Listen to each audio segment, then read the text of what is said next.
Le bilan des accidents est toujours aussi catastrophique, sinon pire, malgré l'adoption du nouveau code de la route très répressif. La justice au niveau de la législation peut-elle jouer un rôle dans la prévention des sinistres?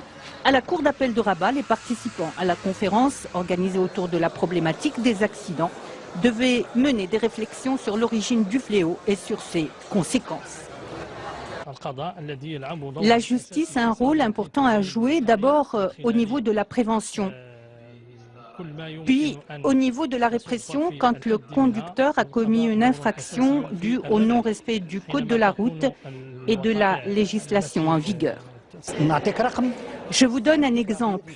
Aux États-Unis, le coût des accidents de la route s'élève à 518 milliards de dollars par an. En Europe, ce coût est de 180 milliards d'euros.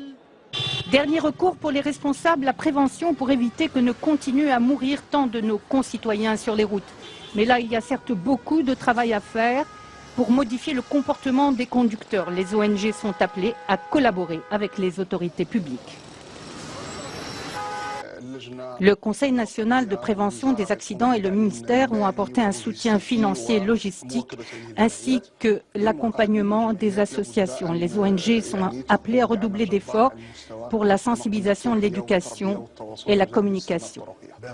Les portes sont ouvertes à toutes les associations sans exception œuvrant dans le domaine de la sécurité routière et nous avons à leur disposition sur notre site un concept pour faciliter leur mission.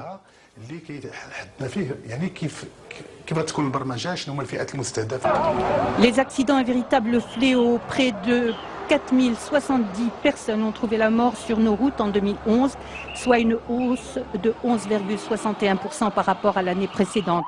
Puis un constat tout aussi effarant, ces accidents déciment la jeunesse. Près de 28% des tués ont moins de 24 ans. Le nombre des blessés graves, lui, a augmenté de plus de 13%. Selon les données du ministère de tutelle, près de 94% des usagers ne respectent pas le panneau stop et 9% des conducteurs de véhicules et 29% des motocyclistes ne s'arrêtent pas au feu rouge. Reste à espérer qu'avec une forte volonté, les acteurs de la société civile parviendront à changer les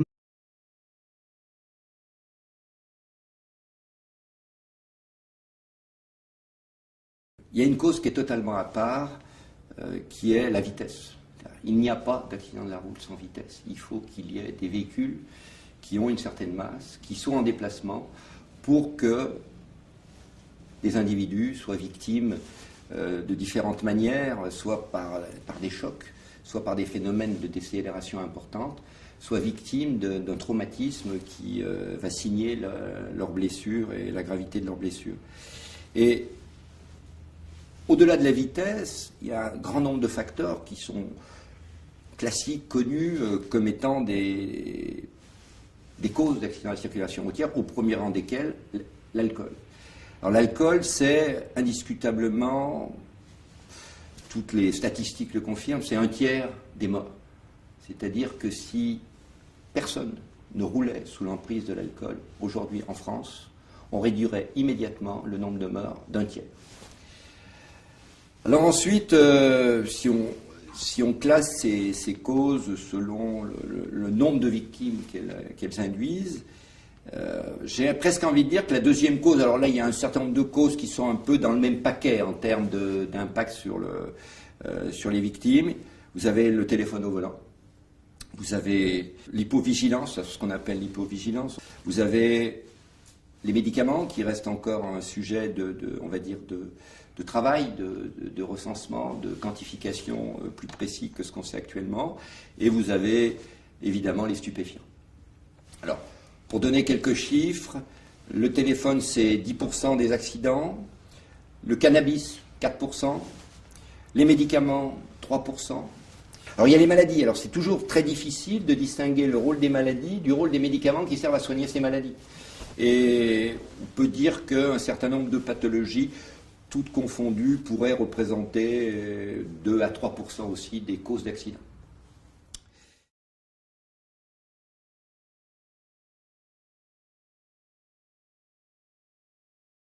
Alors, s'agissant de vitesse, il faut être très clair.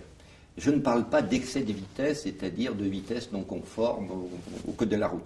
Je parle de cette vitesse en tant que grandeur physique qui peut varier de 0 quand on est à l'arrêt à des vitesses extrêmement importantes qui sont toutefois limitées à quelques centaines de kilomètres sur nos routes dans le pire des cas. Et en fait, il n'y a pas de valeur seuil en dessous de laquelle la vitesse ne serait pas dangereuse et puis au-delà de laquelle, à tout coup, on aurait un accident. En fait, on a une relation croissante du risque d'accident en fonction de la vitesse pratiquée. Et malheureusement, j'ai envie de dire, cette relation entre la vitesse et le risque d'accident, le risque de décéder dans un accident, donc d'avoir un accident puis ensuite de mourir de ses blessures, c'est pas une fonction linéaire, c'est-à-dire lorsque je multiplie ma vitesse par 2, je ne multiplie pas mon risque d'accident par 2, je le multiplie beaucoup plus parce qu'en fait, ce qu'on appelle une fonction quatrième de la vitesse, c'est-à-dire que le risque de mourir dans un accident de la route, en fonction de la vitesse, augmente comme la vitesse multipliée 4 fois par elle-même. Pour prendre un exemple, si je diminue par exemple la vitesse sur les routes départementales qui sont aujourd'hui dans l'ensemble autorisées à 90 km/h, si je réduis cette vitesse de 10 km/h, en gros je vais réduire cette vitesse de 10%, eh bien je vais réduire de près de 40% le risque d'accident mortel sur ces routes départementales. Donc on voit bien qu'il n'y a pas l'effet vitesse est un effet totalement amplifié par le fait que cette relation n'est pas linéaire entre la vitesse et le risque de mourir dans un accident. Alors, comment les autres facteurs interviennent?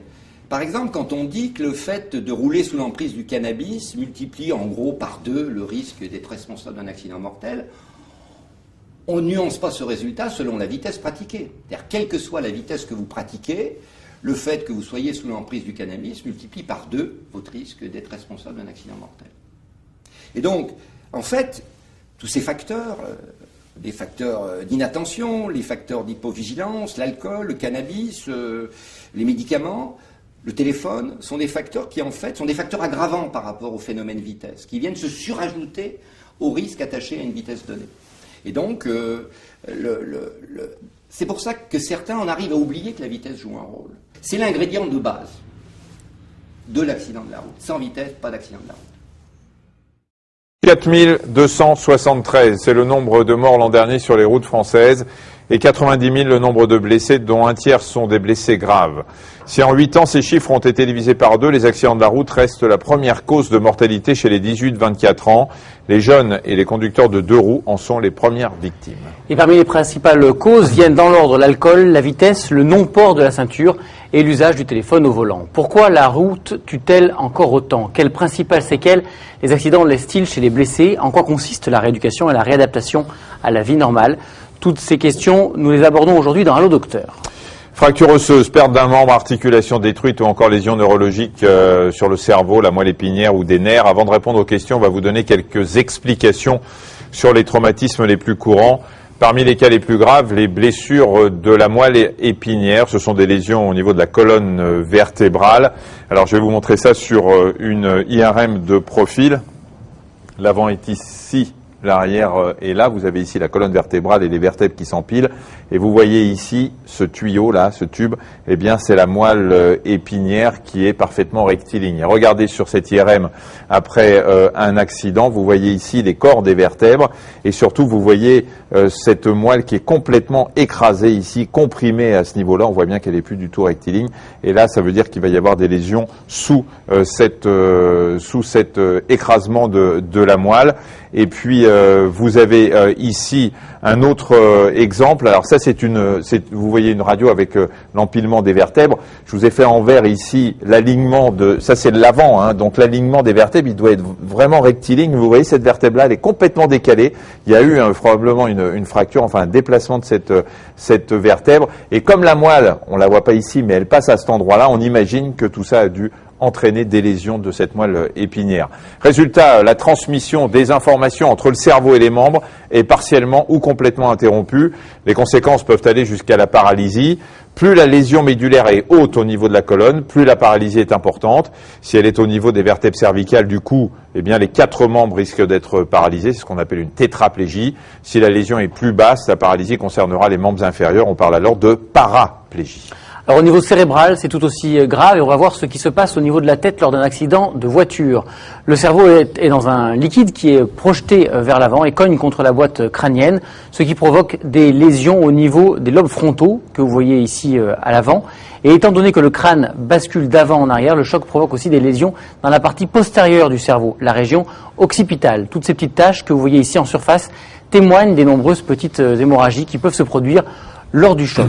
D'autres hémorragies encore plus graves peuvent se produire à l'intérieur du cerveau. Vous allez le voir là en rouge. Alors, le traumatisme peut également provoquer à l'intérieur du tissu nerveux des lésions invisibles aux techniques d'imagerie médicale. Elles se produisent sur ce qu'on appelle les axones.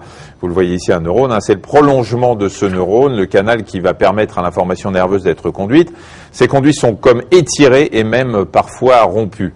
Bien sûr, différentes conséquences peuvent découler des traumatismes crâniens, une perte de connaissance, une hémiplégie, autrement dit une paralysie complète, mais d'un seul côté du corps, également des troubles de l'équilibre, de la coordination des mouvements, de la parole, des pertes sensorielles ou encore des séquelles au niveau cognitif, des difficultés à saisir, à assimiler, à intégrer l'information et même à reconnaître les visages et bien sûr avec tout ça des troubles de la mémoire.